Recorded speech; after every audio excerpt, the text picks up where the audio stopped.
Mere end halvdelen af alle hunde lider af tandsygdomme, og derfor er det vigtigt, at du dagligt børster din hunds tænder. Her vil jeg vise, hvordan du trinvist lærer din hund at få børstet tænder.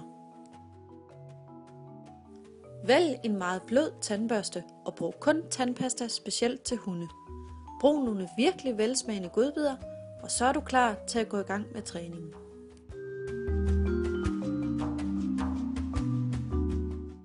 Inden du anvender tandbørsten, skal du vende din hund til, at du knupper tænderne og gummerne med en finger. Sæt dig ned sammen med din hund og hold ganske blidt omkring den snude. Før din finger ind imellem ydersiden af kindtænderne og læben. Start med at have fingeren inde i din hunds mund i ganske få sekunder. Ros og giv godbid.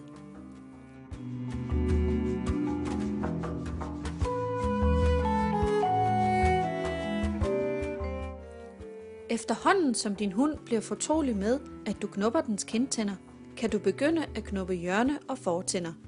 Nu kan du så småt begynde at bevæge dine fingre mere frem og tilbage på tændernes yderside, dog stadig i få sekunder ad gangen. Bliv ved med at rose og give godbidder.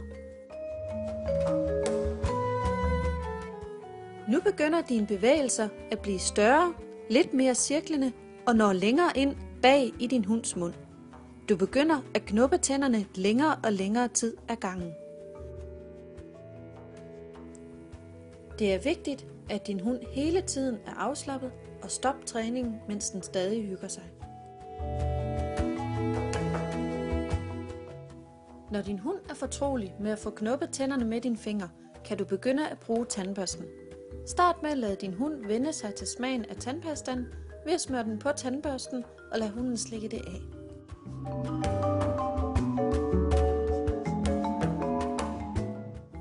Nu går du tilbage i træningen, så din hund kan vende sig til tandbørsten, inden den reelle tandbørstning starter. Det vil sige, før tandbørsten ind imellem ydersiden af kindtænderne og læben, og begynd som før at bevæge tandbørsten kun ganske få sekunder ad gangen. Ros og giv godbidder.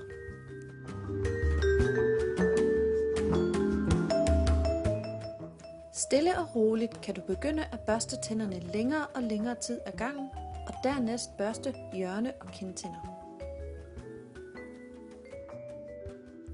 Du har nu opnået den reelle tandbørstning. Herefter skal tiden blot udvides med nogle sekunder ad gangen, når du dagligt børster din hunds tænder.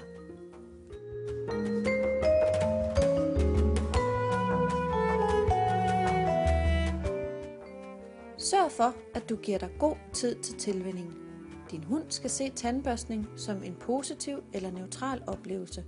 Ellers risikerer du, at din hund får dårlige oplevelser og trækker sig væk, bare du finder tandbørsten frem.